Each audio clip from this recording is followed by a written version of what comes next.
আসসালামু আলাইকুম। আজকে আমরা শিখব দ্য ম্যাজিক ওয়ার্ড গেট। গেটকে কেন ম্যাজিক ওয়ার্ড বলা হয়? কারণ এটা সব ক্ষেত্রে, সব ব্যাপারে এটাকে ইউজ করা যায়। এজন্য এটাকে সুপার ফ্লেক্সিবল ভার্ব বলা হয়। তাহলে আমি কয়েকটা গেটের মিনিং একটু জেনে নেই। গেট মানে পাওয়া, এটা আমরা জানি। রিসিভ বা অবটেন করা। গেট ওভার মানে কাটিয়ে ওঠা, রিকভার বা ওভারকাম করা। গেট রিড অফ মানে মুক্তি পাওয়া, রিমুভ বা ইলিমিনেট করা। আর গেট মানে হয়ে যাওয়া, মানে কোনো একটা জিনিস থেকে কোনো কিছুতে চেঞ্জ হওয়া।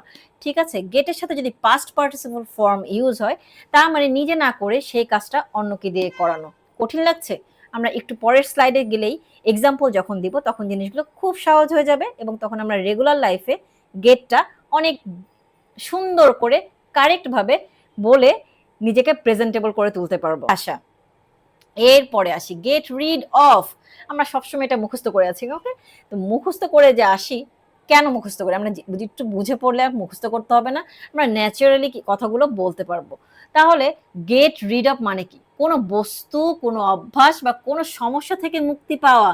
তাহলে এটা স্ট্রাকচার কি হবে? ওই যে subject plus gate rid of something অথবা সামওয়ান। সামথিংটা কখন হবে? যখন এটা অভ্যাস বা সমস্যা হবে, বা কোনো বস্তুবাচক জিনিস হবে, তাই তো?